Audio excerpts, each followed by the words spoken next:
ವ್ಯಾಪಿಸಿದ ಕಾಲದಲ್ಲಿ ಮಾರ್ವಳೆಯುತ್ತಾ ಇರುವಂತಹ ಕೀರ್ತಿ ಸ್ತುತಿಗಳೇನುಂಟು ಅದೆಲ್ಲವನ್ನು ಆಲಿಸ್ತಾ ಇದ್ದ ವೇಳೆಯಲ್ಲಿ ಕುರಪುಟಗಳ ಹೆಸರವ ಧ್ವನಿ ಏನುಂಟು ಅದು ಸ್ಪಷ್ಟವಾಗಿ ಮಾರ್ವಳೆಯುವಂತೆ ಒಂದೊಮ್ಮೆಗೆ ನಿಬಿಡವಾದಂತಹ ರಣಮಂಡಲವೇ ಸ್ತಬ್ಧವಾಗಿ ದಾರಿ ಬಿಟ್ಟುಕೊಟ್ಟ ಸ್ಥಿತಿಯಲ್ಲಿ ಬಿಟ್ಟ ದಾರಿಯ ಮಧ್ಯದಲ್ಲಿ ಅದೋ ಕ್ಷೇತ್ರಗಳಿಂದ ವಿರಾಜಿತನಾದಂತಹ ಪಾರ್ಥ ಪ್ರತಾಪ ಮುನ್ನತ್ತಿ ಬರ್ತಾ ಇರುವ ಬಗೆಯನ್ನು ಕಂಡಾಗಲೇ ಈ ಭೂಮಂಡಲದಲ್ಲಿ ಅರ್ಜುನನೆಂಬ ನೆಗಲ್ತೆಯನ್ನು ಹೊಂದಿದ ಏಕಮೇವಾದ್ವಿತೀಯ ವೀರನು ನೀನೇ ಅಂತ ಊಹಿಸಿದೆ. ಹೌದು ತಾನೆ? ಛಾತ್ರೆಯ ಗದ್ದೆಯಲ್ಲಿ ದೇವರ ರಥ ಬರುವಾಗ ಹೇಗೆ ದಾರಿ ಆಗ್ತದೋ ಹಾಗೆ ನಮ್ಮ ರಥ ಬರುವಾಗ ಆಗಲಿ. ಈಗ ನೀನು ಬಂದ ವಿಧಾನದಿಂದಲೇ ನೀನಾರು ಅಂತ ಕೇಳದೆ ತಿಳಿ ಹೇಳುವುದಕ್ಕೆ ಆ ವಿಧಾನ, ಆ ಟಿವಿ, ಆ ಹೊಗಳಿಕೆ, ಆ ವಂದ್ಯವಾಗದ ಧ್ವನಿ ಇದೆಲ್ಲವೂ ಪೂರಕವಾಗಿ ಒದಗಿದೆ. ಸೃಷ್ಟಿಗೆ ಅರ್ಜುನನೆಂಬ ನೆಗಲ್ತೆಯನ್ನು ನೀ ಹೊಂದಿದವನು. ಸರಿ, ಅಸಾಮಾನ್ಯ ವೀರನಾಗಿ ಅಸಾಮಾನ್ಯ ಸಾಧನೆಗಳನ್ನು ಮಾಡ್ತಾ ಅತುಲ ಸಂಪದವನ್ನು ಅತುಲ ಕೀರ್ತಿಯನ್ನು ಹೊಂದಿದಂತಹ ನೀನು ಬದುಕಿನ ಪಥದಲ್ಲಿ ಸಾಗಿದ ವಿಧಾನವಾಗಲಿ, ಹೊಂದಿದ ಗೆಲುವುಗಳಾಗಲಿ, ಅದರಿಂದಲೇ ನಿನ್ನನ್ನು ಸ್ತುತಿ ಮಾಡುವಂತಹ ಸಜ್ಜನ ವೃಂದವಾಗಲಿ, ಇದೆಲ್ಲವೂ ವೀರನಾದವನಿಗೆ, ಧಾರ್ಮಿಕನಾದವನಿಗೆ ಉಪಾದೇಯವಾದ ಆದರ್ಶವಾಗಿಯೇ ಪ್ರಕೀರ್ತಿತವಾಗಿದೆ. ಸರಿ, ಹಾಗೆ ಅಂತ ನಿನ್ನ ಶವ ಕಟ್ಟಿಕೊಂಡಿಹೆವುನ ವ್ಯಕ್ತಿಗತವಾಗಿ ಹೇಳುವುದಿದ್ರೆ ಬೆಂಬಲಿಗನಾಗಿ ಬಂದ ನಿನ್ನ ಅಶ್ವ, ಸಮಷ್ಟಿ ಹಿತದಿಂದ ಹೇಳುವುದಿದ್ರೆ ನಿಮ್ಮ ಅಶ್ವ ಕಟ್ಟಿಕೊಂಡಿಹೆವು ನಾವು ಅಂದ್ರೆ ಒಟ್ಟು ಪಾಂಡವರ ಅಶ್ವ ಕಟ್ಟಿಕೊಂಡದ್ದು ಚಪ್ಪಕಾವತಿ. ಇದು ಸಮಷ್ಟಿಯಿಂದ, ವ್ಯಕ್ತಿತ್ವದಿಂದ, ವ್ಯಷ್ಟಿ ಹಿತದಿಂದ ಪಾರ್ಥನ ಬೆಂಗಾವಲಿರುವಂತಹ ಒಂದು ಯಜ್ಞಾಶ್ವವನ್ನು ಸುಧನ್ವನ ನೇತೃತ್ವ ಇರುವ ಬಡೆ ಕಟ್ಟಿಕಡೆ ಹಾಕಿದೆ. ಈಗ ಅದನ್ನು ಬಿಡಿಸುವುದಕ್ಕಾಗುವುದಿಲ್ಲ ಅಂತ ನಾವು ನೆಚ್ಚಿಕೊಳ್ಳುವಲ್ಲಿ ನಮಗಿದ್ದ ಆಧಾರ ಏನು ಅಂದರೆ, ಧಾರ್ಮಿಕರಾದಂತಹ ನೀವು ಅಧಾರ್ಮಿಕ ಪ್ರವೃತ್ತಿಯನ್ನು ಹೊಂದಿದ ಆಸುರಿ ಪ್ರವೃತ್ತಿಯನ್ನು ಮೆರೆದಾಡುವ ಅನೇಕರನ್ನು ಕೊಂದು ಕಳೆದದ್ದುಂಟು, ಸೋಲಿಸಿದ್ದುಂಟು, ಬದುಕಿನಲ್ಲಿ ಗೆಲ್ಲುತ್ತಾ ಇಲ್ಲಿಯ ತನಕ ಬಂದು ನಿಂತದ್ದು. ಸರಿ, ಆದರೆ ಎಲ್ಲಿ ಅಧಾರ್ಮಿಕರ ಮುಂಭಾಗದಲ್ಲಿ ಸಾಧಿಸಿದ ಜಯಗಳನ್ನು ಇಲ್ಲಿ ನಮ್ಮ ಎದುರಡಗಿಸುವುದಕ್ಕಾಗಿ, ಎದುರಾಳಿಗಳ ಆತ್ಮಸ್ಥೈರ್ಯ ಕುಸಿಯುವಂತೆ ಮಾಡುವುದಕ್ಕಾಗಿ ದೃಪದನ ಕಟ್ಟಿದನ ತೋಟಿ, ದಾನವ ನಿವಾತ ಕವಚರನ್ನು ಸೋಲಿಸಿದವನ ತೋಟಿ ಅಲ್ವಾ, ತನಗೆ ಐರಾವತವನ್ನು ನಿಲ್ಲಿಸಿದನ ತೋಟಿ, ಈಗ ಬೇರೆ ಬೇರೆ ಹೇಳ್ತಾ ಬಂದಿ, ಮತ್ತೆ ಯಂತ್ರವ ಭೇದಿಸಿದವನ ತೋಟಿ. ಆಗಲಿ, ಅಲ್ಲೆಲ್ಲವೂ ಕೂಡ ಒಂದೋ ವ್ಯಕ್ತಿಗತವಾಗಿ ನಿನ್ನ ಹಿತ ಸಾಧನೆಯಾಗಿದೆ, ಅದು ಧರ್ಮ ಪಥಗಾಮಿ ಆದದ್ದರಿಂದ ಒಪ್ಪಿಗೆ ನನಗೆ, ಅದರ ಬಗ್ಗೆ ಗೌರವವೇ ಉಂಟು. ಒಬ್ಬಾತ ವಿರೋಧಿಯಾಗಿ ಸಾಂದರ್ಭಿಕವಾಗಿ ಸಿಕ್ಕಿದ್ದಾನೆ ಎಂಬುದರಿಂದ ಅವ ಬದುಕಿಡಿ ಮಾಡಿದ್ದೆಲ್ಲ ತಪ್ಪು ಅಂತ ಹೇಳಬೇಕಾದಂತಹ ಕೀಳಾದ ಅಭಿರುಚಿಯನ್ನು ನನಗಿಲ್ಲ. ಸಾಂದರ್ಭಿಕವಾಗಿ ಯಾವುದರ ಮೇಲೆ ವಿರೋಧವ ಅದನ್ನೊಂದನ್ನು ಉಳಿದು ಅವನನ್ನು ಒಪ್ಪುವಲ್ಲಿ ನಾವು ಕೃಪಣರು ಅಲ್ಲ. ಆದ್ದರಿಂದಲೇ ಪಾಂಡವ ಪಂಚಕರ ಸಾಧನೆಯಾಗಲಿ, ಅವರ ಬದುಕಿನ ಯಶಸ್ಸಾಗಲಿ ನಮಗೆ ಮಾನ್ಯವೇ. ಆದರೆ ಅವರು ಸಾಧಿಸಿದ ಸರ್ವ ಯಶಸ್ಸುಗಳು ಒಂದು ಅನ್ಯರಿಗೆ ಹಾನಿ ಮಾಡದೆ ತಾವಾಗಿ ಗೆದ್ದುಕೊಂಡು ಬಂದದ್ದು. ಸರಿ, ಇನ್ನೊಂದು ಅಧಾರ್ಮಿಕರಿಗೆ ಜೀವಕ್ಕಿಂತ ಮೊದಲಾಗಿ ಅನ್ಯ ವಸ್ತು ಸಂಪದಗಳ ಹಾನಿಯನ್ನು ಮಾಡಿ ಜೀವವನ್ನು ಹಾನಿ ಮಾಡಿ ಗೆಲ್ಲುತ್ತಾ ಬಂದದ್ದು. ಇಲ್ಲಿ ವ್ಯಕ್ತಿಗತವಾಗಿ ಧಾರ್ಮಿಕರಾದವರಿಗೆ ಹಾನಿ ಮಾಡದೆ ನಿಮಗೆ ಗೆಲ್ಲುವುದಕ್ಕಾಗದ ಒಂದು ಅಶ್ವಮೇಧದ ದುರಪ್ರಸಂಗ. ಇನ್ನೊಂದು ಎದುರಾಳಿಯಾಗಿ ನಿಂತದ್ದು ಆಸುರಿಯ ಆವೇಶ ಇಲ್ಲದಂತ ವೈಷ್ಣವತ್ವವನ್ನು ರಕ್ತದಲ್ಲೇ ಜೀರ್ಣವಾಗಿಸಿಕೊಂಡಂತಹ ಒಂದು ವೈಷ್ಣವ ಸಂತತಿ. ಆದ್ದರಿಂದಲೇ ಇಲ್ಲಿ ನೀನು ಈ ಹಿಂದೆ ಗಳಿಸಿದಂತಹ ಎಲ್ಲಾ ಧುರಗಳು ಸೃಷ್ಟಿಗೆ ಅರ್ಜುನನೆಂಬನೆಗಳತೆ ಕಾರ್ಯ ಸಾಧ್ಯವಲ್ಲ ಎಂಬ ಅಚಲ ಆತ್ಮವಿಶ್ವಾಸದಿಂದ ನಿನ್ನ ಅಶ್ವವ ಕಟ್ಟಿಕೊಂಡಿದ್ದೆವು ನಾವು. ದುರಕ್ಕೆದುರಾಗಿ ಬಂದ ವೃಷಕೇತ ಪ್ರದ್ಯುಮ್ನಾದಿಗಳನ್ನು ಕೆಡ ಹಾಕಿದ ಮೇಲೆ ಎದುರಾಗಿ ಬಂದಂತಹ ನೀನು ಈಗ ಎದುರಾಳಿಯಲ್ಲಿದ್ದ ಧಾರ್ಮಿಕತೆಯನ್ನು ಮಾನಿಸಿ ಆಯುಧವನ್ನು ಕೆಳಗಿಟ್ಟು ತುರದ ಮಾರ್ಗದಲ್ಲೇ ಗೆಲ್ಲುತ್ತೇನೆ ಅಂತ ಬಂದದ್ದನ್ನು ಬಿಟ್ಟು ಪೋಪೆಯೋ ಬೇರೆ ಮಾರ್ಗ ಹಿಡಿದ್ಯೋ ಅಥವಾ ಏರಿ ಬಂದ ಮಾರ್ಗದಲ್ಲೇ ಬಿಡಿಸುವರೆಂಬ ಬಿಂಕವು ತಟ್ಟನೆ ಸುಧರ್ವ. ಧಾರ್ಮಿಕತೆ, ನಾವು ಧಾರ್ಮಿಕರಿದ್ದೇವೆ ಎನ್ನುವ ಪ್ರಯೋಗ ಉಂಟಲ್ಲ, ಅದು ನಮ್ಮದ್ದಾದಂತಹ ತಿಳುವಳಿಕೆಯ ಮಟ್ಟವನ್ನು ಮಾತ್ರ ಮುಟ್ಟುತ್ತದೆ ಬಿಟ್ರೆ ದೇಶವ್ಯಾಪಿ ಅಂತ ನೀನು ತಿಳಿಬೇಕಾಗುವುದಿಲ್ಲ. ಆದುದರಿಂದಲೇ ನೀನು ಹುಡುಗ ಅಂತ ನಾನು ಹುಡುಗ ನೀನು ನಿನ್ನ ಬೆಳಗಿನ ನುಡಿಯ ಹತ್ತಿಡು ಹುಡುಗ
ಚಂಪಕಾವತಿಯ ಬಗ್ಗೆ ಅಟ್ಟೋ ಇಟ್ಟೋ ಸಂಗ್ರಹ ನಮಗೂ ಆಗಿದೆ. ನಿನ್ನಯ್ಯನಾದಂತಹ ಹಂಸಧ್ವಜ ಭೂಪತಿ ಪರಮ ವೈಷ್ಣವನಾಗಿ ಧಾರ್ಮಿಕನಾಗಿ ಪ್ರತಿಯೊಂದು ಕಲಾಪಗಳಲ್ಲಿಯೂ ತನ್ನನ್ನು ತಾನು ಶುದ್ಧವಾಗಿಯೇ ಕಾಣಿಸಿಕೊಂಡಂತಹ ಒಬ್ಬ ನಾರಾಯಣ ಭಕ್ತ. ಅಂತವರಿಂದ ನಮ್ಮ ಕುದುರೆ ಕಟ್ಟುವಡೆಯಲ್ಪಟ್ಟಿದೆ ಅಂತ ಆಗುವಾಗಲೇ ನಾವು ಪ್ರತಿಯೊಬ್ಬರು ಎಚ್ಚರದಿಂದಲೇ ಕಾದಾಟಕ್ಕೆ ನಿಂತವು. ನಿನ್ನ ಮುಖ್ಯವಾದಂತಹ ಎರಡು ವಿಚಾರಗಳು, ಧಾರ್ಮಿಕವಾದ ಬೆಲೆಯಲ್ಲಿ ಪಾಂಡವರು ಗೆದ್ದಿದ್ದಾರೆ ಎನ್ನುವುದರಲ್ಲಿ ಸಂಶಯ ಇಲ್ಲ, ಅದೇ ಹೌದು ಅಂತ ಇದ್ರೆ ಧಾರ್ಮಿಕರ ನೆಲದಲ್ಲಿ ನಿಮಗೆ ಗೆಲ್ಲುವುದಕ್ಕೆ ಸಾಧ್ಯವೇ ಎನ್ನುವ ಮೂಲ ವಿಷಯವನ್ನು ಆಧರಿಸಿ ಕೆಲವೆಲ್ಲ ಪ್ರಶ್ನೆಗಳನ್ನು ನೀನು ಉರುಳಿಸಿದೆ, ಹೇಳಿದೆ. ಮುಖ್ಯವಾಗಿ ಬಿಟ್ಟು ಪೋಪೆಯ ಬಿಡಿಸುವೆನೆನ್ನುವ ಬಿಂಕವೋ, ಬಿಂಕದ ಮಾರ್ಗ ಬಿಟ್ಟು ಹೋಗುತ್ತೀಯೋ ಅಥವಾ ಬಿಂಕದಿಂದಲೇ ಬಿಡಿಸ್ತೀಯೋ ಅಂತ. ಅದೇ ಅದು ಅಪ್ರಸ್ತುತ ಅಲ್ಲ, ಪ್ರಸ್ತುತವಾದದ್ದು. ಪ್ರತಿಪಕ್ಷದವ ಕುದುರೆಯನ್ನು ಕಟ್ಟಿದವ ನಮ್ಮ ಜಾಣ್ಮೆಯಿಂದ ಕಟ್ಟಲ್ಪಟ್ಟಂತಹ ಕುದುರೆಯನ್ನು ಬಿಡಿಸುವುದಕ್ಕೆ ನಿನಗೆ ತ್ರಾಣ ಉಂಟೋ? ಪ್ರತಿಯೊಬ್ಬರೂ ಎಸೆಯಬಹುದಾದಂತಹ ಸವಾಲೇ ಅದು. ಅಂಥದ್ದನ್ನು ನಾವು ನಿರೀಕ್ಷಿಸಿಯೂ ಇದ್ದೇವೆ, ಅನಿರೀಕ್ಷಿತ ಅಲ್ಲ ನಮಗೆ. ತೊಡಗಿ ಬಹಳ ಊರನ್ನು ನಾವು ಸಂದರ್ಶಿಸಿದ್ದಿಲ್ಲ, ಕೆಲವಾರು ಕ್ಷೇತ್ರಗಳನ್ನು ಸಂದರ್ಶಿಸಿ ಮುಂದೆ ಬಂದಿದ್ದೇವಷ್ಟೇ. ಚಂಪಕಾವತಿಯ ಮಣ್ಣಲ್ಲಿ ಕೇಳಿ ಬರುತ್ತಿರುವಂತಹ ಈ ವಿಷಯ, ನಾವು ವೈಷ್ಣವರು, ಹಾಗಾದ್ರೆ ನಮ್ಮನ್ನು ನಿಮಗೆ ಗೆಲ್ಲುವುದಕ್ಕೆ ಹೇಗೆ ಸಾಧ್ಯವಾಗ್ತದೆ? ಇದಕ್ಕೆ ಉತ್ತರವಾಗಿ ಸ್ವಲ್ಪ ಹಿಂದಿನಿಂದ ಒಂದು ಎರಡು ವಾಕ್ಯ ಹೆಚ್ಚಿಲ್ಲ.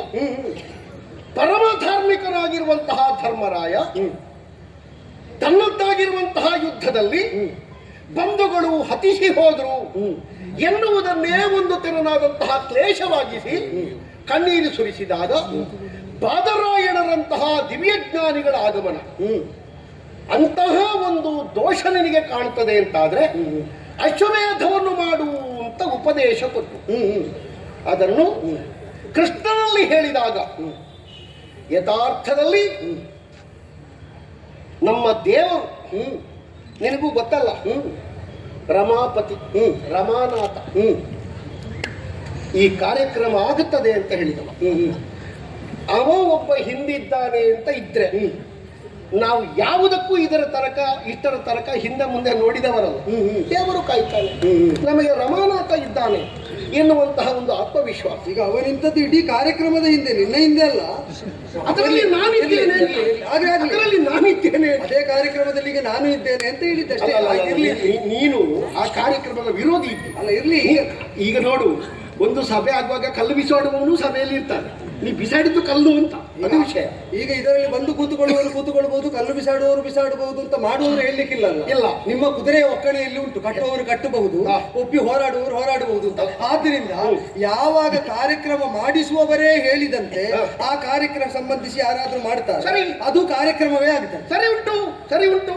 ಕುದುರೆಯನ್ನು ಕಟ್ಟಬಹುದು ಅಂತ ನಮ್ಮದೇ ಒಕ್ಕಣೆ, ಬಲಹುಳ್ಳ ಬಟರಿದ ಕಟ್ಟುವುದು. ಆ ಬಲ ಎನ್ನುವಂತಹ ಶಬ್ದಕ್ಕೆ ಕೇವಲ ಒಂದು ಮುಖದಿಂದ ಅರ್ಥ ಅಲ್ಲವಲ್ಲ. ಶ್ರದ್ಧಾಳುಗಳಾದವರು ದೈವದ ಮೇಲೆ ಭಕ್ತಿಯನ್ನೇ ಪ್ರಧಾನವಾಗಿರಿಸಿ ಭಕ್ತಿಯ ಬಲ ಯಾವನಿಗೆ ಅದಕ್ಕೆ ಉಂಟು ಎನ್ನುವುದನ್ನು ಪ್ರಮಾಣೀಕರಿಸ್ತಾರಲ್ಲ, ಆ ನೆಲೆಯಲ್ಲಿ ಹೇಳುವುದು. ನೀವು ಧಾರ್ಮಿಕರಿದ್ದೀರಿ ಅಂತ ಹೇಳುವಲ್ಲಿ ಧಾರ್ಮಿಕತೆಯಿಂದಲೇ ಮುನ್ನಡೆಯಬಹುದಾದಂತಹ ಒಂದು ಯಜ್ಞದ ಆಶ್ಯವನ್ನು ಕಟ್ಟಿದಲ್ಲಿಗೆ ನಿಮ್ಮ ಧಾರ್ಮಿಕತೆಯ ತಿಳಿವು, ಆ ಮಟ್ಟ, ಅದರ ವಿಚಾರತೆ ಎಲ್ಲಿಯವರೆಗೆ ಧರ್ಮರಾಯನಂತಹ ಒಬ್ಬ ಯೋಗಿ ಸಜ್ಜನ ತನ್ನ ಬಂಧುಗಳನ್ನು ಕೊಂದದ್ದಕ್ಕೆ ಏನು ಅಂತ ಚಿಂತಿಸುವಾಗ ಬಾದರಾಯಣನಂತಹ ದಿವ್ಯಾತ್ಮರು ಬಂದು ಹೇಳಿ ಭಗವಂತನಾದ ಶ್ರೀಕೃಷ್ಣನ ನಿರ್ದೇಶನದಲ್ಲೇ ಹೊರಟಿರುವಂತಹ ಈ ಅಶ್ವಮೇಧದ ಕುದುರೆಯನ್ನು ನೀವು ಕಟ್ಟಿ ನಾವು ಧಾರ್ಮಿಕರು ಬಿಡಿಸಲಿಕ್ಕೆ ನಿಮಗೆ ಬಲ ಉಂಟು ಅಂತ ಕೇಳಿದ್ರೆ ಧರ್ಮದ ನೆಲೆಗೆಟ್ಟು ಎನ್ನುವುದು ವಿಶ್ವವ್ಯಾಪಿಯಾಗಿ ನೀನು ಮಾತಾಡುವುದು ಅಲ್ಲ, ಸಂಕುಚಿತವಾಗಿ ನಿನ್ನದ್ದಾದಂತಹ ಚಂಪಕಾವತಿಯ ನೆಲದ ಮಣ್ಣಿಗೆ ಮಾತ್ರ ಸಂಬಂಧಿಸಿಯೋ? ಇದು ಪ್ರಶ್ನೆ ಹುಟ್ಟಿದ್ದು ನನಗೆ. ಈಗ ಯಾರು ಏನು ಮಾಡಿದ್ರು ನಾವು ಆಚರಿಸಿದ್ದು ಧರ್ಮ ಅಂತ ಯಾರಿಗಾದರೂ ಸರಿಯಾಗಿ ವರ್ತಿಸಿದವರಿಗೆ ದೃಢತೆಯಿಂದ ಆತ್ಮವಿಶ್ವಾಸದಿಂದ ಹೇಳುವುದಕ್ಕಾಗ್ತದೆ. ವ್ಯಕ್ತಿಗತವಾದ ಧರ್ಮ ಅನ್ಯರ ಧರ್ಮವನ್ನು ಅವಲಂಬನೆ ಮಾಡಿ ಇರುವುದಿಲ್ಲ. ಅದು ತನ್ನ ಸಂಕಲ್ಪ ಶುದ್ಧಿಯನ್ನು, ಶಾಸ್ತ್ರ ಸಿದ್ಧಿಯನ್ನು ಅಂಗೀಕರಿಸಿರ್ತದೆ. ಆದ್ದರಿಂದಲೇ ಹೇಳಿದ್ದು, ನೀವು ಏನೇ ಮಾಡಿದ್ರು ತಪ್ಪದ ನಮಗೆ ಮುಖಾಮುಖಿಯಾದಾಗ ನೀವು ತಪ್ಪುತ್ತೀರೋ ಒಪ್ಪುತ್ತೀರೋ ಅಂತ ಪ್ರಶ್ನೆ. ಈಗ ತಪ್ಪದೇ ಇರುವ ನೀವು ತಪ್ಪಿದ್ದೀರಿ ಅಂತ ನನ್ನ ವಾದದ ಒಂದು ಮುಖಾಂತ. ಹೇಗೆ ಅಂತ? ಅಶ್ವಮೇಧದ ಕುದುರೆಯನ್ನು ನೀವು ಕಟ್ಟಿದ್ದೆ ನಿಮ್ಮದಾದಂತಹ ತಪ್ಪಿನ ಪ್ರಥಮ ಹೆಜ್ಜೆ. ಆ ತಪ್ಪು ನಿಮ್ಮ ಅರಿವಿಗೆ ಬರುವ ಹಾಗೆ ನಾವು ಮಾತಾಡಿ ಹುಡುಗನಾದಂತಹ ನೀವು ಕುದುರೆಯನ್ನು ಕೊಟ್ಟು ಬೆಡಗಿನ ನುಡಿಯನ್ನು ಬಿಟ್ಟು ನಮ್ಮ ಪಡೆಯನ್ನು ಒಡಸೇರಿ ಮುನ್ನಡೆಯುವಂತಹ ಕೊಳುಗುಳದಲ್ಲಿ ಒಂದು ಪಾತ್ರವನ್ನು ಸಿದ್ಧಿಸಿ ನಮಗೇನಾದರೂ ದೇಣಿಗೆಯ ಸ್ವರೂಪದಲ್ಲಿ, ಒಂದು ಕಾಣಿಕೆಯ ಸ್ವರೂಪದಲ್ಲಿ ಅಟ್ಟು ಇಟ್ಟು ಕೊಡು ಅಂತ ಹೇಳುವುದಿಲ್ಲ. ನಮ್ಮ ಹಸ್ತಿನಾವತಿಯವರು ಕೇಳಿದ್ರೆ ಎಷ್ಟೋ ಕೇಳಬಹುದು, ಕೊಟ್ಟರೆ ನೀವೆಷ್ಟು ಕೊಡ್ತೀರಿ? ನಿಮ್ಮ ತ್ರಾಣಕ್ಕನುಗುಣವಾಗಿ. ಏನೂ ಇಲ್ಲ, ಏನೂ ಬೇಡ, ಕೈ ಮುಗಿದು ಒಂದು ತೆಂಗಿನಕಾಯಿ ಮುಂದಿಟ್ಟು ನಮಗೆ ಸಾಕಾಗ್ತದೆ. ಕಪ್ಪ ಕೊಡುವುದಕ್ಕೆ ಯಾವುದಾಗಬೇಕು, ಏನು ದ್ರವ್ಯ ಅಂತ ಒಂದು ವಿಧಿ ಉಂಟು. ತೆಂಗಿನಕಾಯಿ ಕೊಟ್ಟರೆಲ್ಲ ಕಪ್ಪಾಗುವುದಿಲ್ಲ, ಅದು ಬಿಡು. ಅದಲ್ಲ, ದ್ರವ್ಯ ಅಂತಂದ್ರೆ ದ್ರವ್ಯವೇ ಆಗಬೇಕು, ಅಲ್ಲ ಹೊನ್ನನ್ನೇ ಕೊಡಬೇಕು. ಹೇಳಿದ್ದು ನಾನು, ವಿಧಿಯನ್ನು. ಈಗ ದೇವರಿಗೆ ನಾವು ಪುಷ್ಪ ಸಮರ್ಪಣೆ ಮಾಡುವಾಗ ಹೌದು ಪ್ರತ್ಯಾಮ್ನಾಯ ಇಲ್ಲದಿದ್ರಲ್ವೋ? ಇಲ್ಲದಿದ್ರೆ ಈಗ ಸುವರ್ಣ ಪುಷ್ಪ ಸಮರ್ಪಯಾಮಿ ಅಂತ ಹೇಳುವಾಗ ಮನೆಯ ಭಂಡಾರದಲ್ಲಿ ಸುವರ್ಣ ಪುಷ್ಪವನ್ನು ಇಟ್ಟುಕೊಂಡು ಕೇವಲ ತುಳಸಿ ಅರ್ಪಿಸುವವನು ಕೃತ್ರಿಮ ವಂಚಕ ಅಂತ ಆಗ್ತದೆ. ಕೊಡುವುದಕ್ಕೆ ಗತಿ ಇಲ್ಲದವನು ಇದರಲ್ಲೇ ಪ್ರತ್ಯಾಮ್ನಾಯನ ಅದನ್ನು ಕಂಡು ಸ್ವೀಕರಿಸಬೇಕು ಅಂತ ಭಗವಂತನಲ್ಲಿ ಪ್ರಾರ್ಥಿಸಿದ್ರೆ ಆ ಪ್ರಾಮಾಣಿಕತೆಗೆ ಸುವರ್ಣಕ್ಕಿಂತ ಹೆಚ್ಚಿನ ಮೌಲ್ಯ ಉಂಟು. ಆದ್ದರಿಂದ ಈಗ ನಾವು ತೆಂಗಿನಕಾಯಿ ಇಡುವುದು ಇಲ್ಲಿ ಇಲ್ಲದಿದ್ರೆ ಸರಿ. ಈಗ ನಾನು ತೆಂಗಿನಕಾಯಿ ಆಗಬೇಕು ಅಂತ ಹೇಳಿದ್ದಲ್ಲ, ಅಟ್ಟು ಕೊಟ್ಟರೂ ನಾವು ನಿಮ್ಮನ್ನು ಮನ್ನಿಸ್ತೇವೆ. ನಾನು ಯಾಕದನ್ನು ತಡೆದದ್ದು ಅಂದರೆ ಬಂಗಾರದ ಕೈ ಚಂಪಕಾವತಿಯ ಬಗ್ಗೆ, ಇಲ್ಲಿನವರ ಸಂಪದದ ಬಗ್ಗೆ, ಇಲ್ಲಿನವರ ನೆಲೆಯ ಬಗ್ಗೆ ಒಂದು ಗುರುತರವಾದ ಒಂದು ಉಪೇಕ್ಷಾ ಭಾವ, ಒಂದು ನಿರ್ಲಕ್ಷ್ಯ ಹಸ್ತಿನಾವತಿಯ ಮದಗಜದ ಮದವನ್ನು ತನ್ನ ಮೈಗೆ ಏರಿಸಿಕೊಂಡ ನಿನ್ನಲ್ಲಿ ಕಂಡಿತು. ಆದ್ರಿಂದ ಹೇಳಿತು, ಒಂದು ನಾಡು ಸಣ್ಣದು ಎಂಬುದರಿಂದ ಅದಕ್ಕೆ ಆತ್ಮಗೌರವ ಇಲ್ಲ ಅಂತ ಆಗುವುದಿಲ್ಲ. ಅದು ಕೊಡುವುದಿದ್ರೆ ಕೊಡಬೇಕಾದನ್ನೇ ಕೊಡ್ತದೆ, ಬಿಡುವುದಿದ್ದರೂ ಬಿಡಬೇಕಾದದ್ದನ್ನೇ ಬಿಟ್ಟು ಕೊಡ್ತದೆ. ಯಾಕಂದ್ರೆ ವಿಂಧ್ಯಾದ್ರಿಯ ತಪ್ಪಲು ಪ್ರದೇಶದಲ್ಲಿ ಇಂತಹ ಸಣ್ಣ ಪುಟ್ಟ ಬಹಳ ರಾಜ್ಯಗಳುಂಟು. ಹೌದಪ್ಪ, ಚಂಪಕಾವತಿ ಅಂತ ಬಹಳ ಉಂಟು.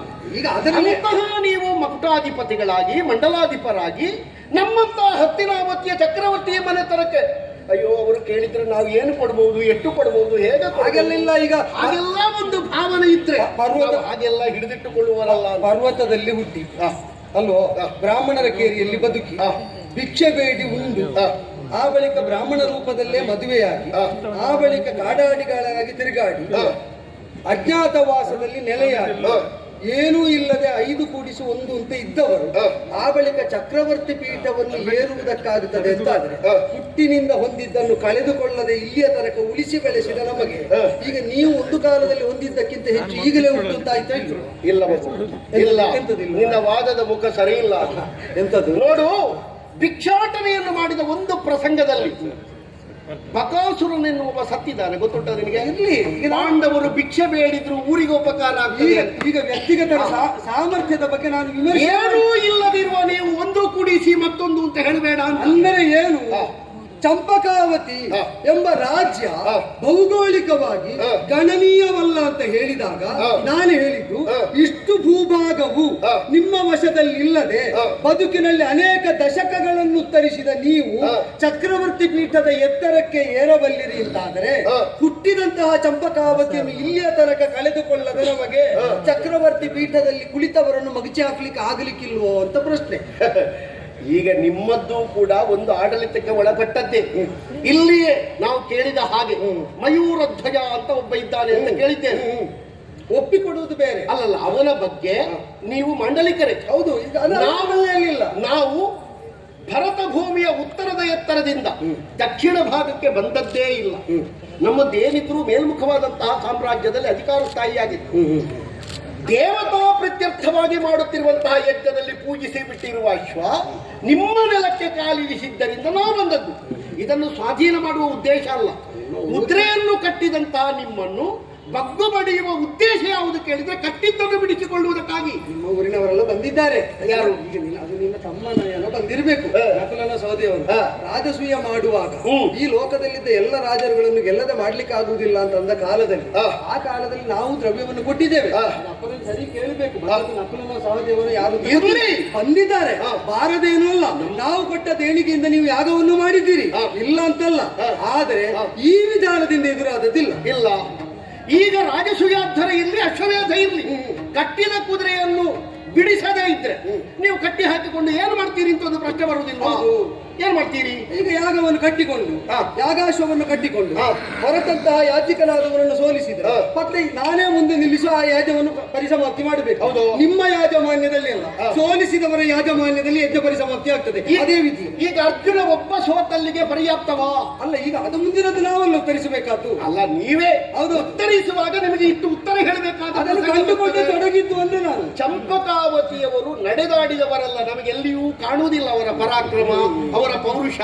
ಇಂಥ ಕಡೆಯಲ್ಲಿ ಹೋರಾಟ ಮಾಡಿದ್ದಾರೆ, ಇಂಥವರಲ್ಲಿ ಸೋತಿದ್ದಾರೆ, ಇಂಥವರಲ್ಲಿ ಗೆದ್ದಿದ್ದಾರೆ, ನಮಗೇನೂ ಲೆಕ್ಕ ಸಿಕ್ಕುವುದಿಲ್ಲ. ಹಸ್ತಿನಾವತಿಯವರು ಬದುಕಿನಲ್ಲಿ ನಡೆದಾಡಿದವರಿಗೆ ಕೆಲವು ಸಲ ಎಡವುವ ಪ್ರಸಂಗವೂ ಬರ್ತದೆ, ಬಿದ್ದವರನ್ನು ಒದ್ದು ಮುಂದೆ ಹೋಗುವ ಪ್ರಸಂಗವೂ ಬರ್ತದೆ. ಆದದ್ದರಿಂದ ಕೇವಲ ಬಾಲಿಶವಾಗಿ ಮಾತಾಡಬೇಡ.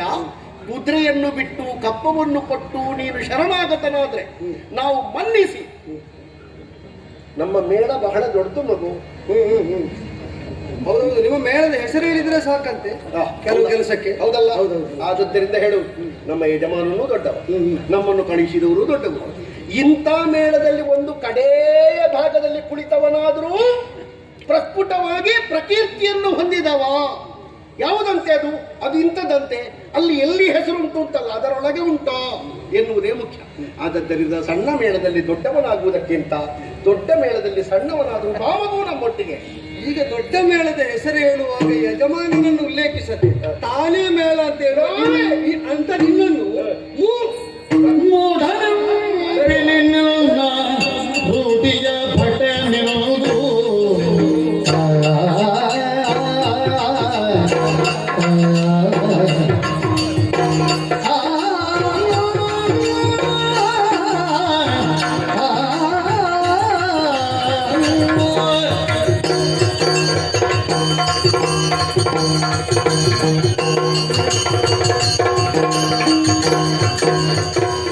ಮೂಢನೆಂಬೆನೆ ನಿನ್ನ ರೂಢಿಯ ಭಜನೆಂದು ಆಡುತ್ತೀಗರು ಕೆಲವು ಭಜನೆಂದು ಆಡುತ್ತೀಗರು ಕೆಲವು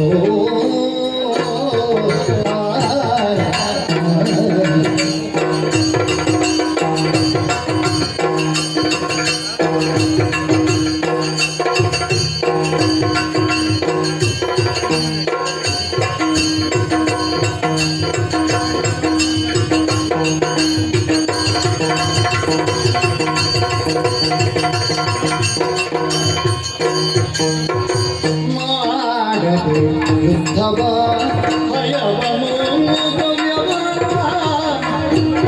ಮಾಡದೆ ಯುದ್ಧವ ಭಯವನು ದ್ರವ್ಯವ ಬೇಡುವ ಬಿಡನೆ ನೀನು ದ್ರವ್ಯವ ಬೇಡುವ ಬಿಡನೆ ನೀನು ಮೋಹದಿಂದೆಳಿ ನಿನ್ನ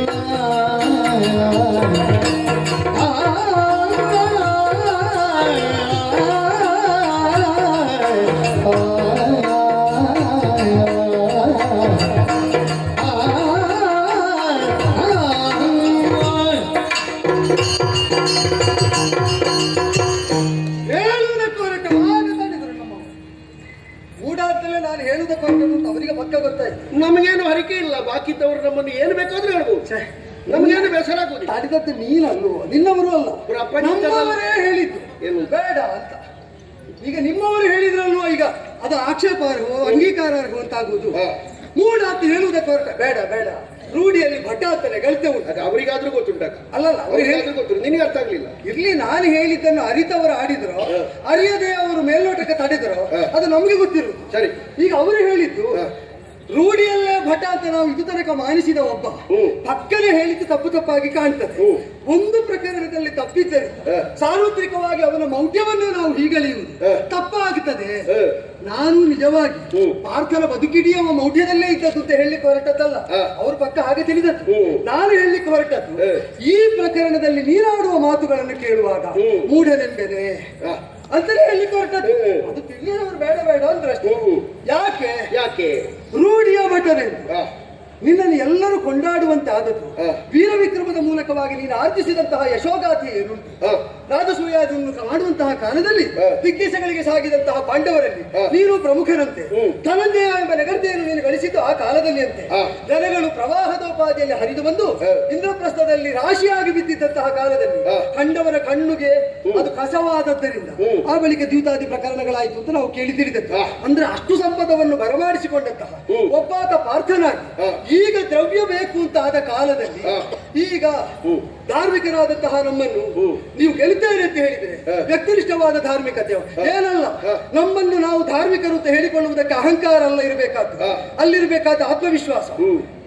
ಈಗ ವಯಮ್ಮಿ ಶಕ್ತ ಧರ್ಮಸ್ಯ ರಕ್ಷಣೆ ಧರ್ಮಚಾರಿಣ ಪಾಂಡವರಿಬ್ಬರನ್ನು ಸೇರಿಸಿ ಸಾಂದರ್ಭಿಕವಾಗಿ ಹೇಳಿದ ಮಾತು. ನಾವು ಧರ್ಮ ರಕ್ಷಣೆಗೆ ಸಮರ್ಥರು. ಯಾಕೆ ಅಂದ್ರೆ ನಾವು ಧಾರ್ಮಿಕರು. ಇದನ್ನು ನಿಮಗೆ ಹೇಳ್ಬಹುದು ಅಂತಾದ್ರೆ ಅದೇನೊಂದು ಪಟ್ಟದ ಸೊತ್ತಲ್ಲ ಮಾತು. ಧರ್ಮಾಚರಣೆಯನ್ನು ಮಾಡಿ ಅದರಲ್ಲಿ ನಿಷ್ಠರಾದ ಯಾರಾದರೂ ಹೇಳಬಹುದಾದ ಮಾತು. ಆದ್ದರಿಂದ ತಮ್ಮನ್ನು ತಾವು ಧಾರ್ಮಿಕ ಅಂತ ಹೇಳಿಕೊಂಡ್ರೆ ಅದು ಅಬದ್ಧವೂ ಆಗುವುದಿಲ್ಲ, ಅದು ಅಪಚಾರವೂ ಆಗುವುದಿಲ್ಲ. ನಾವು ಧರ್ಮದಲ್ಲಿ ಇದು ತನಕ ಚ್ಯುತಿಯಾದದ್ದಿಲ್ಲ. ಆದ್ದರಿಂದಲೇ ಭಗವದ್ ಅನುಗ್ರಹದಿಂದ ನಾವು ವಿದೂರರಾದದ್ದಿಲ್ಲ. ಧರ್ಮದಲ್ಲೇ ನೆಲೆಯಾಗಿದ್ದೇವೆ ಅಂತ ಹೇಳಿಕೊಳ್ಳುವ ಧರ್ಮದನೆಂಬ ಹಿರಿಯರನ್ನೇ ಹೊಂದಿದವರು ಬದುಕಿನ ಪಥದಲ್ಲಿ ಮಧ್ಯ ಮಧ್ಯದಲ್ಲಿ ಪರಿಭವ ಕಂಡದ್ದಕ್ಕೆ ನಮಗೆ ಯಥೇಚ್ಛವಾಗಿ ದೃಷ್ಟಾಂತ ಸಿಗ್ತದೆ. ನಾನು ಒಂದು ಹೇಳ ನಿನಗೆ ಹೇಳು, ಸ್ಪರ್ಧಿಸುವ ಪ್ರತಿಯೊಬ್ಬರಲ್ಲಿಯೂ ತಾನೇ ಗೆಲ್ತೇನೆ ಎನ್ನುವುದು ಇರಬೇಕು, ಇರ್ತದೆ. ಹೌದೌದು. ಆದ್ರೆ ಎಲ್ಲರೂ ಗೆಲ್ತಾರಾ? ಅಲ್ಲ, ಈಗ ಗೆಲ್ತಾರಾ? ಅಲ್ಲ, ನಾನೀಗ ಕೇಳುದು ನಿನಗೆ ಅದು ಗೊತ್ತಿದ್ರೆ ಸ್ಪರ್ಧಿಸುವಾಗ ಯಾರಾದ್ರೂ ಒಬ್ಬ ಹಾಗೆ ಹೇಳುವಾಗ ನೀನು ಅದನ್ನು ತಡೆದು ಮಾತಾಡುದು ಯಾಕೆ?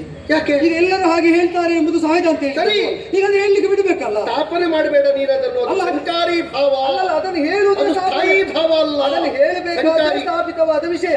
ಆದ್ದರಿಂದಲೇ ಹೇಳಿದ್ದು. ಈಗ ತಾವು ಆಡಿದ್ದನ್ನೇ ತಾವು ತಿದ್ದಿದ್ದಕ್ಕೆ ದೃಷ್ಟಾಂತ, ರಣಮಂಡಲದಲ್ಲಿ ಹೇಳಿದ್ದನ್ನೇ ತಾವು ತಿದ್ದಿಕೊಂಡದಕ್ಕೆ ದೃಷ್ಟಾಂತ ನಿಮಗೂ ಸಿಗ್ತದೆ. ಅಗೋಚರವಾದ ಅಗಮ್ಯವಾದದ್ದು ಅಗಮ್ಯವಾದದ್ದು ನಾವು ಅರಿಯದೇ ಇದ್ದದ್ದನ್ನು ನಾವು ಈಗ ಆಡುವಾಗ ಗ್ರಹಿಸುವುದಕ್ಕಿಲ್ಲ. ಈಗ ಯಾವ ಸೂತನ ಮಗನಿಂದ ತೊಡಗಿದೆ, ಆ ಸೂತನ ಮಗನ ಈಗ ನನ್ನ ಮುಂಭಾಗದಲ್ಲಿ ಬಂದು ಹಸುವಲ್ಲಿ ದುಡ್ಡು ಬಿದ್ದ ಅಂದ್ರೆ ತಾತ್ಪರ್ಯ ಏನು? ಯಾರನ್ನು ಸೂತನ ಮಗ ಅಂತ ಒಂದು ಕಾಲದಲ್ಲಿ ನೀನು ಹಂಗಿಸಿದ್ಯೋ ಅವನು ನನ್ನ ಅಗ್ರಜ ಅಂತ ಮಾನಿಸಿ ಅವನ ಮಗನನ್ನು ಕುಟುಂಬಸ್ಥ ಅಂತ ಸ್ವೀಕರಿಸುವಂತ ಅನಿವಾರ್ಯತೆ ನಿನಗೆ ಬಂದಿದೆ. ಯುದ್ಧದಲ್ಲಿ ಆಡುವ ಮಾತು ಆ ಕಾಲದಲ್ಲಿ ತಮ್ಮ ಸ್ಥೈರ್ಯದ ಉದ್ದೀಪನಕ್ಕೆ ಹೇತುವಾಗಬಹುದಾದದ್ದು, ಎದುರಾಳಿಯ ಎದೆಗುಂದಿಸಬಹುದಾದ ಮಾತುಗಳು. ಅದನ್ನು ಯಾರು ಎಲ್ಲಿಯೂ ಹೇಗೂ ಹೇಳಬಹುದು. ಕ್ಷತ್ರಿಯನಾದವರಿಗೆ ಹೋರಾಡುವುದಕ್ಕಿಂತ ಪೂರ್ವದಲ್ಲಿ ಆತ್ಮವಿಶ್ವಾಸ ವೃದ್ಧಿಗೆ ಹೇತುವಾಗಬಹುದಾದ, ಎದುರಾಳಿಯನ್ನು ಸದೆಬಡಿಯುವುದಕ್ಕೆ ಪೂರಕವಾಗಬಹುದಾದ ಮಾತುಗಳನ್ನು ಆಡುವುದು ರಾಜನೀತಿಯಲ್ಲಿ ವಿಹಿತವಾದ ಆಚಾರವಾದದ್ದರಿಂದ ನಿನ್ನನ್ನು ಮೂಢ ಅಂತ ನಾನು ಹೇಳುವುದಿಲ್ಲ. ಆದರೆ ಈ ಮಾತಿನಲ್ಲಿ ಮೌಢ್ಯದ ದಟ್ಟ ಛಾಯೆ ಕಾಣ್ತಾ ಉಂಟು. ಯಾಕೆ? ಧಾರ್ಮಿಕರಾದಂತಹ ನಾವು ಧರ್ಮದ ನೆಲೆಯಲ್ಲೇ ಇದ್ದದರಿಂದ ಪಾಂಡವರಿಗೆ ಸೋಲಿಸುವುದಕ್ಕಾಗುವುದಿಲ್ಲ.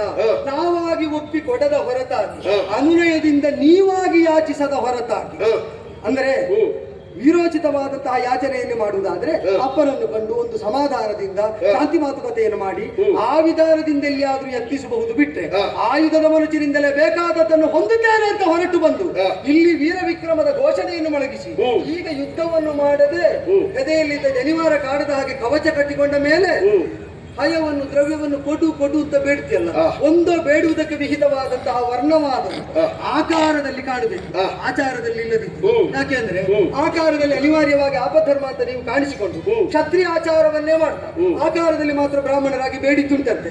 ಈ ಕಾಲದಲ್ಲೂ ಅನಿವಾರ್ಯವಾಗಿ ಆ ಕಾಡಿನಲ್ಲಿ ಬ್ರಾಹ್ಮಣರಾಗಿ ಬೇಡಿದಂತೆ ಇಲ್ಲಿಯೂ ಬ್ರಾಹ್ಮಣ್ಯವನ್ನು ತೋರ್ತಾ ಎಲ್ಲ ಬಿಚ್ಚಿ ಹಾಕಿ ಅದಾದ್ರೂ ಸರಿ. ಹಾಗೆ ಮಾಡ್ಲಿಲ್ಲ, ಕೈಯಲ್ಲಿ ಆಯುಧ ಇಟ್ಕೊಂಡಿದ್ದು ಅದನ್ನು ಜಳಪಿಸ್ತಾ ಇತ್ತು. ಹಿಂದಿನಿಂದ ಕೊಂಬು ನಗಾರಿಗಳು ಬಾರಿಸಲ್ಪಡ್ತಾ ಉಂಟು. ಇದರ ಜೊತೆಯಲ್ಲಿ ಕೊಡು ಕೊಡು ಅಂತ ಬೇಡ್ತಾ ಇತ್ತು.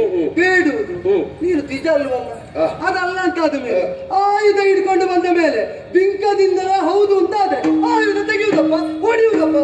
ನಾನು ದ್ವಿಜನೇ, ದ್ವಿಜ ಅಲ್ಲ ಅಂತ ಹೇಳಿದಲ್ಲ, ಬೇಡುವ ದ್ವಿಜನೆ ಅಂತ ಕೇಳಿ ಅದನ್ನೇ ನಾನು ದ್ವಿಜನೇ. ನಾನು ದ್ವಿಜನ ಅಂತ ಕೇಳಲೇ ಇಲ್ಲ, ನಾನು ಕೇಳಿದ್ದು ಬೇಡುವ ದ್ವಿಜನೇ ನೀನು ಅಂತ. ನನ್ನ ಪ್ರಶ್ನೆ ಸಮಗ್ರವಾಗಿರಲಿ.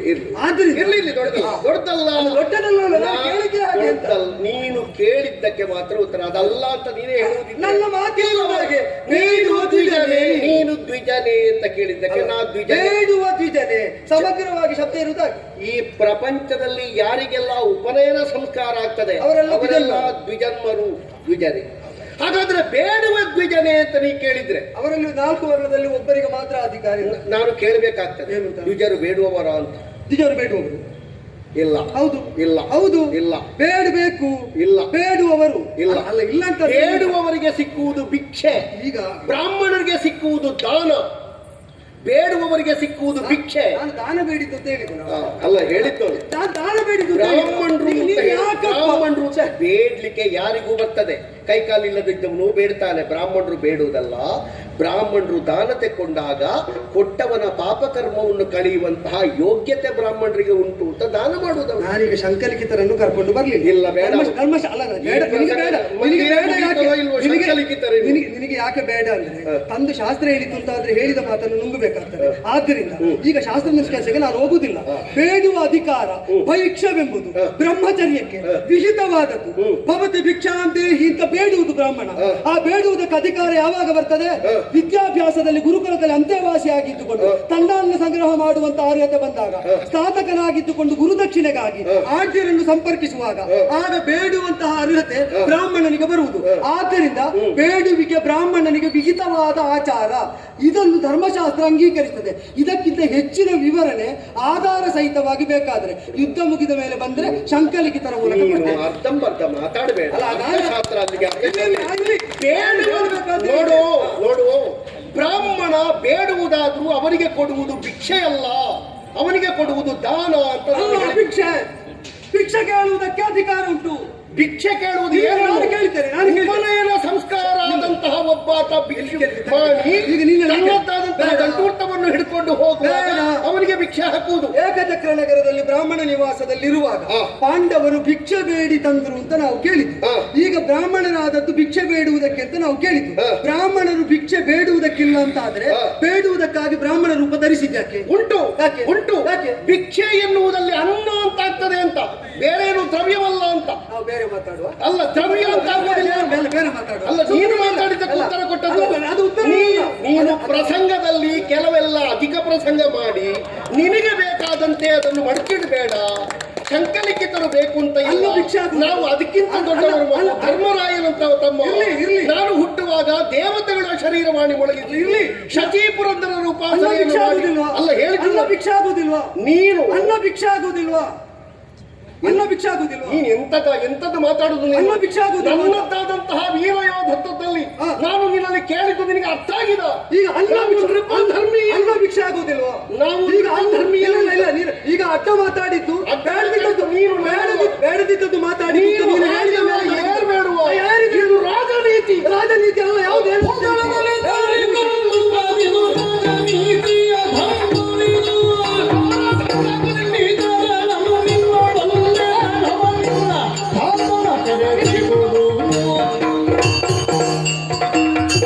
ರಾಜನೀತಿ ಅನ್ನುವ ಯಾವೊಬ್ಬ ನೃಪವರ್ಗೀಯನಾದವ ಯುದ್ಧ ಕ್ಷೇತ್ರದಲ್ಲಿ ಕಟ್ಟಿದಂತಹ ಕುದುರೆಯನ್ನು ಬಿಟ್ಟುಕೊಡು ಅಂತ ಹೇಳುವುದು ಬ್ರಾಹ್ಮಣ್ಯದ ಸಂಕೇತ ಅಂತ ಹೇಳುವ ನಿನ್ನ ಎಳಸುತನಕ್ಕೆ ನಾನೇನು ಹೇಳಬೇಕು?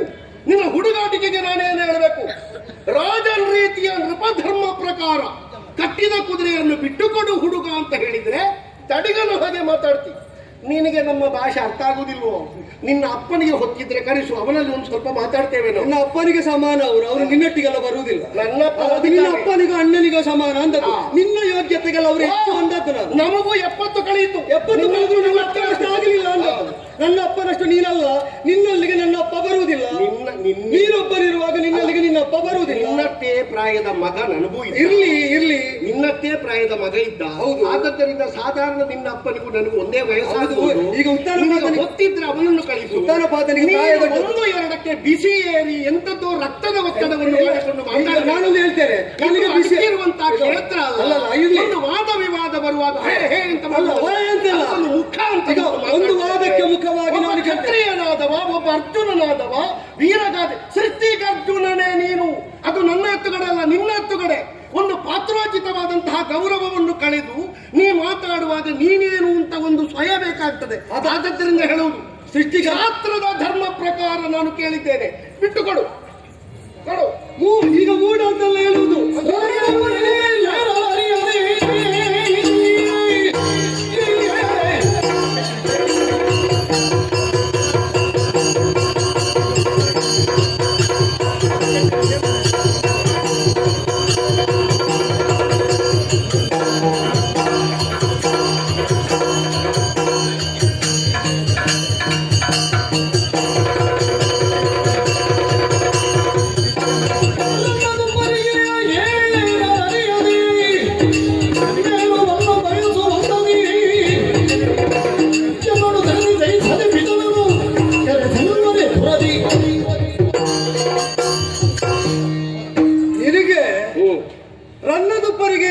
ಬೇಕಾಗದಿದ್ದಾಗ ಮೇರುವಿನ ಕುರಿತಾದ ಬಯಕೆ ಉಂಟು.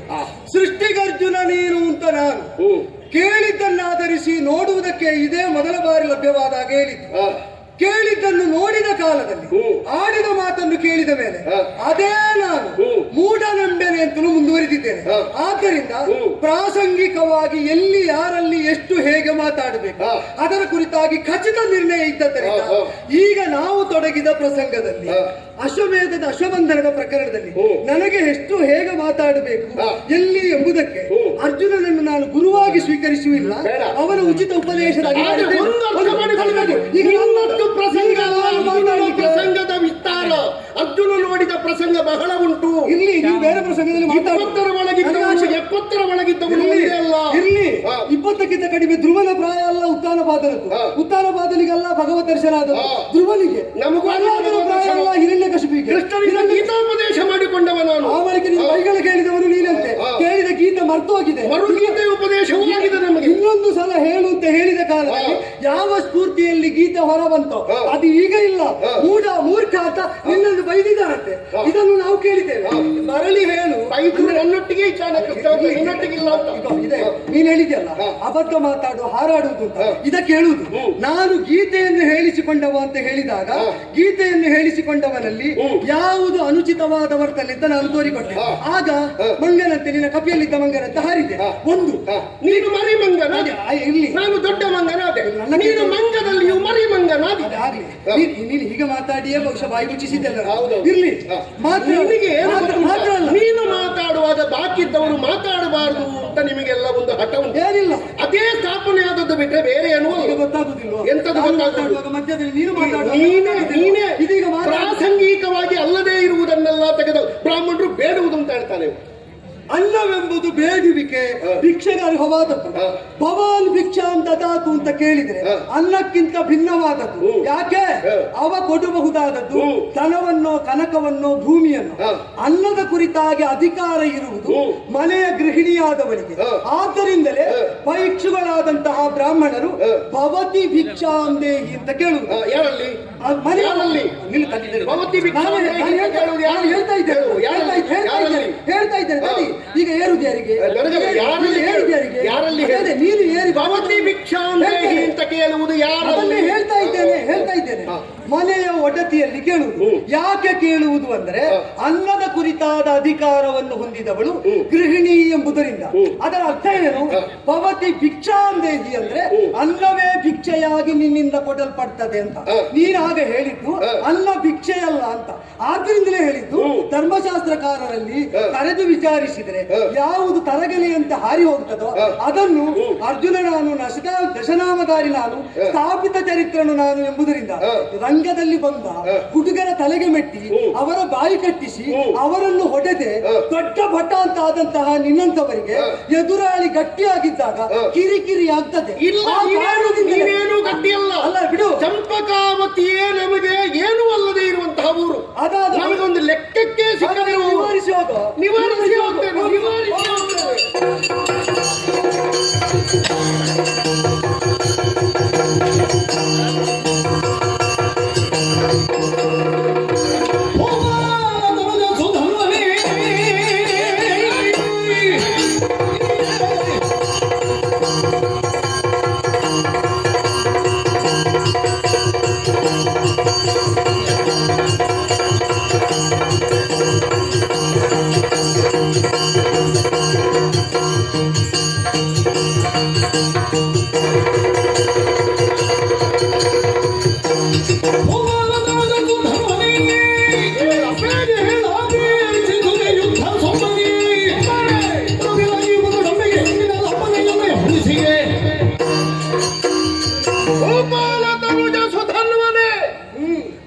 ನೀನು ಅಪೇಕ್ಷಿಸುತ್ತಿರುವುದು ಧುರವನ್ನು ಸುಮ್ಮನೆ ಕಾರ್ಯ ಕಾರಣಗಳನ್ನು ಅರ್ಥ ಮಾಡದೆ ಕೇವಲ ಪಟುಪಟುತ್ವ ಉಂಟು ಎನ್ನುವುದಾಗಿ ಮುಂದೆ ಬಂದೆ ಅಂತಾದ್ರೆ ಸಾವಿರ ಮುಖವನ್ನು ನಿನ್ನ ಕುಟುಂಬದವರು ನೋಡಬೇಕಾದೀತು. ನಿನ್ನ ಧಾರ್ಮಿಕ ಅಂತ ತಿಳಿದಿದ್ದೇವೆ. ಅವನನ್ನು ಕರೆತ್ಯ ಸಾಹಿತ್ಯ ನಿನಗೆ ಒಂದು ವರಹ ಸಿಕ್ಕಬೇಕಾದ್ರೆ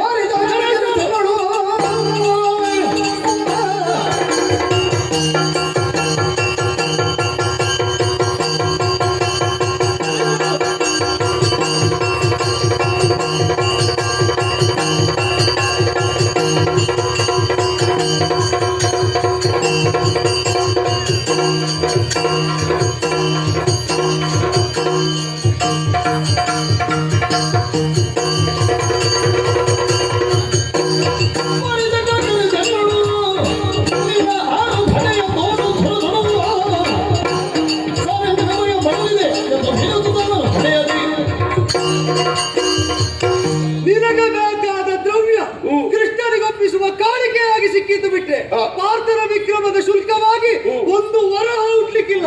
ಸಾಧ್ಯ ಜೊತೆಗೆ ಸಾಹಿತ್ಯ